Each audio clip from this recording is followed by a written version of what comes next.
Hello guys, welcome to YouTube channel. ഇതൊരു ചെറിയ video ആണ്. ഞങ്ങൾ ഗോവയിൽ പോയപ്പോൾ ഗോവയിൽ താമസിച്ച റൂമാണ് ഞാൻ നിങ്ങൾക്ക് കാണിച്ചു തരാൻ പോകുന്നത്. കാരണം അത്രയ്ക്കും ഭംഗിയുള്ള റൂമാണ് എനിക്ക് കിട്ടിയത്. എയർബിഎൻബി ത്രൂ ആണ് ഞങ്ങളത് ബുക്ക് ചെയ്തത്.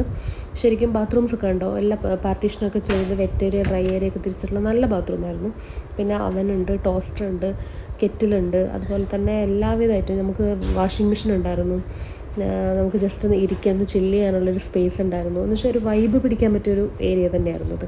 നമ്മളിപ്പോൾ എവിടെയും പോയില്ലെങ്കിലും ഒരു വെറുതെ ഇരിക്കുമ്പോഴും നമുക്കൊന്നൊന്ന് എൻജോയ് ചെയ്യാൻ പറ്റുന്ന ഒരു കുറേ ഡ്രൈ ഫ്ലവേഴ്സൊക്കെ ഇട്ടിട്ട് കുറച്ച് നല്ല എന്താ പറയുക, നല്ല ഭംഗിയുള്ളൊരു സ്മെല്ലൊക്കെ ഉണ്ടായിരുന്നു മൊത്തത്തിൽ. പിന്നെ കാണുമ്പോൾ തന്നെ നമുക്കൊരു ഇഷ്ടം തോന്നും ആ വീടിനോട്. നമ്മൾ ചുമ്മാ പോയിട്ട് വരിക എന്നുള്ളതിൻ്റെ അപ്പുറം നമുക്ക് ഭയങ്കരമായിട്ടുള്ളൊരു ഇഷ്ടം തോന്നുമായിരുന്നു.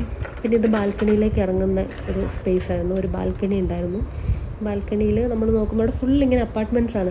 എനിക്ക് തോന്നുന്നത് എല്ലാവരും ഇങ്ങനെ അപ്പാർട്ട്മെൻറ്റ് വാങ്ങിയത് എയർബിഎൻബിക്ക് കൊടുത്തേക്കാണെന്ന് തോന്നുന്നു. കാരണം അവിടെ കുറേ ഗസ്റ്റ് ഉണ്ടായിരുന്നു. കുറച്ച് പേർക്ക് ഈ ഒരു പൂള്, വേറെ കുറച്ച് പേർക്ക് അപ്പുറത്ത് വേറെ പൂൾ, അങ്ങനെയൊക്കെയാണ്. ഞങ്ങൾ പൂളിലൊക്കെ ഇറങ്ങിയിട്ടുണ്ടായിരുന്നു.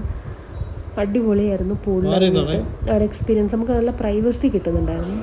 മാത്രമല്ല ഇത് ഒരു ബെഡ്റൂം ഇതാണ്.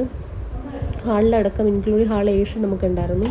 പിന്നെ ഇതാണ് ഒരു റൂം, ഒരു ബെഡ്റൂം ഇതാണ്. ഇതിൽ അറ്റാച്ച്ഡ് ബാത്റൂം ഇല്ല, പക്ഷേ ബാക്കിയെല്ലാം നോക്കുകയാണെങ്കിൽ ഓൾ സെറ്റാണ്. അത്യാവശ്യം സ്പേഷ്യസ് ആയിട്ടുള്ള റൂമാണ്. എനിക്ക് അതിനേക്കാളൊക്കെ എനിക്ക് ഇഷ്ടപ്പെട്ടതെന്ന് വെച്ചിട്ടുണ്ടെങ്കിൽ ആ ഒരു റൂമിൻ്റെ ഒരു ഭംഗി, ആ ഒരു വൃത്തിയാണ്. അവർ നന്നായിട്ട് ഹോസ്റ്റ് അത് മെയിൻറ്റെയിൻ ചെയ്തിട്ടുണ്ട്. ചന്ദന എന്നാണ് അവരുടെ നെയിം. അവർ നന്നായിട്ടത് മെയിൻറ്റെയിൻ ചെയ്തിട്ടുണ്ട്. നോർത്ത് ഗോവയിലാണ് ഉള്ളത്. ഇവിടെ നിന്ന് അടുത്താണ്. നമുക്ക് ബാഗ ബീച്ചൊക്കെ ഇവിടുന്ന് ഒരു 10 minutes അങ്ങനെ എന്തൊക്കെയോ ഡ്രൈവ് ഉള്ളൂ. 10 minutes ഇല്ല, അതിന് മുന്നേ തന്നെ. പിന്നെ ഇവിടുത്തെ ട്രാഫിക്കും തിരക്കും കൊണ്ടൊക്കെ വരുന്നത്. ഇത് സെക്കൻഡ് ബാത്റൂമാണ്. നമുക്ക് അയൺ ചെയ്യാനുള്ള സൗകര്യമുണ്ട്, അങ്ങനെ എല്ലാം ഉണ്ട്. ഏതായാലും പോകുമ്പം